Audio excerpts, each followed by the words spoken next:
Hi guys, I'm Alex from Gear4Music and I'm in the studio today with Jethro to talk about the new KORG ELECTRIBES.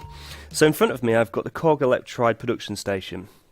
It's designed to be a sort of one-stop production hub, so it's ideal for programming beats, for synthesized sounds which can be used to create whole compositions. Jethro, you've got the sampler, so tell me a little bit about how they differ. So you've got the same layout, so it's going to be very familiar if you've used the production station already. Additionally, you can import your own samples by connecting it to a computer. If you've got stuff that you've used on a previous project and you want to incorporate that in, or you can sample directly from the input. So if you've got record players or live instrumentalists that you want to incorporate. Additionally, you can record all the pattern changes and knob movements, everything, to the SD card along with a mixdown. Both of these units will do that, and then if you take those files into Ableton, it will give you the song structure that you've been working on, and you can tweak it a bit more and take it a bit further in terms of production. It's great. It's a great idea as well because both of these units work on batteries. So you could be using these, sat at home. You could be on the bus making music. You take it home, and then you can finish it off in Ableton, which is ideal.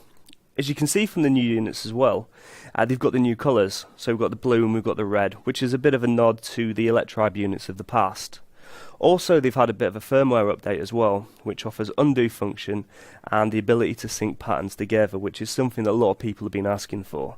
So instead of just having to play the patterns manually, you can actually create a lot larger compositions now. So the ELECTRIBES, they come with 200 preset patterns. So the patterns are of varying different styles and genres. But the great thing about these is the initial patterns that you get at the end, where you can actually create your own patterns. So what I'm going to talk about is how you find the right sounds and how you start adding them to the pads. So firstly, you can use the trigger button to select which pad that you're using. The last pad you press will be the one that you'll be able to change the sound on. So the oscillate button is the button that you need to use to select those sounds, and by rotating it you can go through various different sounds. What they've also done is they've added a shift command, so if you hold the shift button and use the oscillator rotator, you can easily jump through different types, so cymbals, it could be toms, it could be percussion, voices, synth effects. So it allows you to scroll through and find the type of sound that you're looking for very quickly. So I want a simple kick drum. So I select kick drum. There we go, that's the one I want. And I move on to the next pad.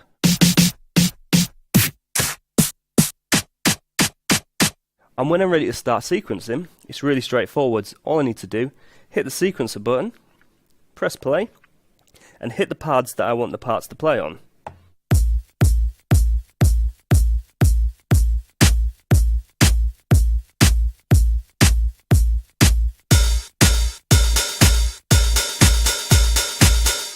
As simple as that. So Jethro, you're using the sampler, so the way that it works is slightly different. Do you want to show us some of the sample sounds that you can actually use? Yeah, absolutely. So where you were selecting the oscillator type, you can select the sample. So again, you can select in trigger, we'll select which part we're using, and then you can rotate the sample knob to go through various different samples, some of which could be your own. I'm going to go for the kalimba sample there. Now we can change the direction, so reverse the sample, and you can record those knob movements as well in the pattern if you want a bit of variation. What I like, as well as having the keyboard mode which sets out the pitches in whatever key you're working in, and we've got them set up in C Dorian, so we're going to sound quite harmonious together hopefully. As well as using the pads as the keyboard, you can use this XY pad in a similar way, but you've got a much wider range potentially to play over.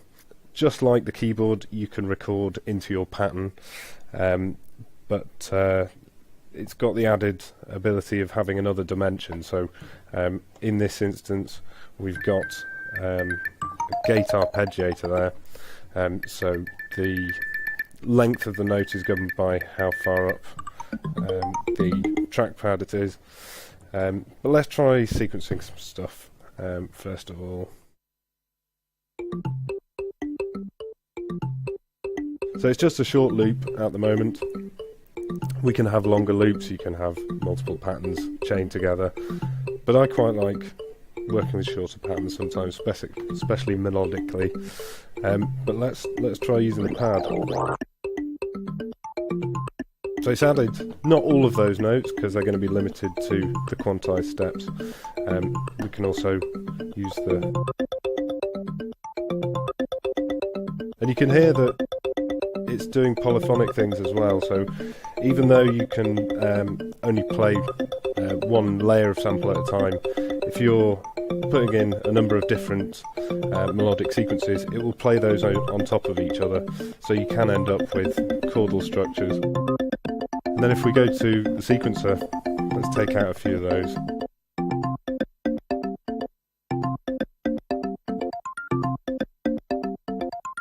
And maybe record some knob movements. Maybe a bit of filter.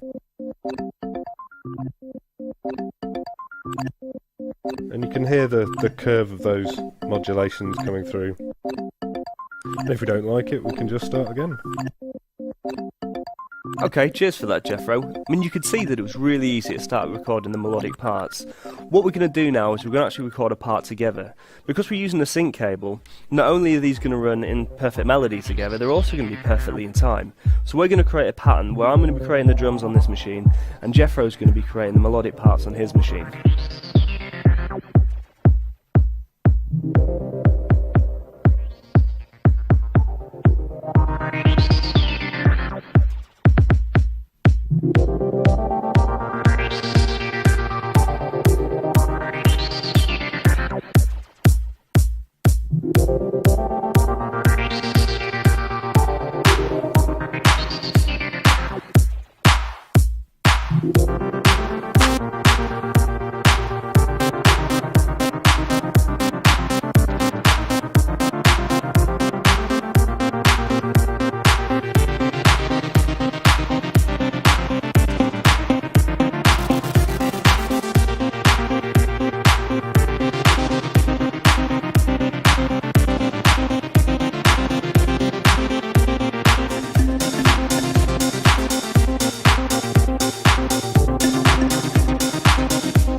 So, I mean, we've both been using these units for, I don't know, about a week now. I mean, how have you found them? I thought the workflow was really quick. I was really happy with the speed at which you could get ideas down. It's very easy, isn't it, just to start programming. And also being able to take it into a computer and then fine-tune things and refine ideas a bit more. And then I guess you know, especially the sampler, you can export them back out and start using them again live. Absolutely, yeah. I'd say what I did find is that, and you probably do it a couple of times, and once you've done it a couple of times, you'll remember to keep saving your work, because if you change the pattern and you go back to the pattern that you were on, you'll lose anything that was unsaved. So double tapping right will just save that pattern. So if you do change it, you can get back to it. Did you use the chord mode much?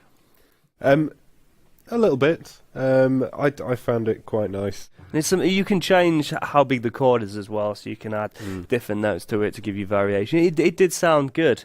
There's also the step jump mode on here as well, which allows you to jump around in the steps. So as a sequencer runs through the pads, you can jump to different parts, whether it's the hi-hat part or it's almost like a live remix that you can do. I found that quite useful actually as well when you're doing the live stuff. Did you use much of the XY pad with the Master Effects? Yeah, so there's I quite like the slicer master effect.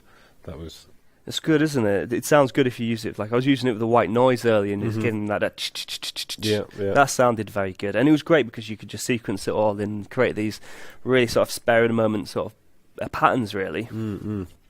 So there was a lot of things that we really liked about these units. I would say make sure that you save regularly, and apart from that, they're great units. That was just a brief overview of the new ELECTRIBE range. Thank you, Jeffro, for helping me today. Pleasure. If you want more information about these, pop over to the Gear4Music website. Thank you very much for watching.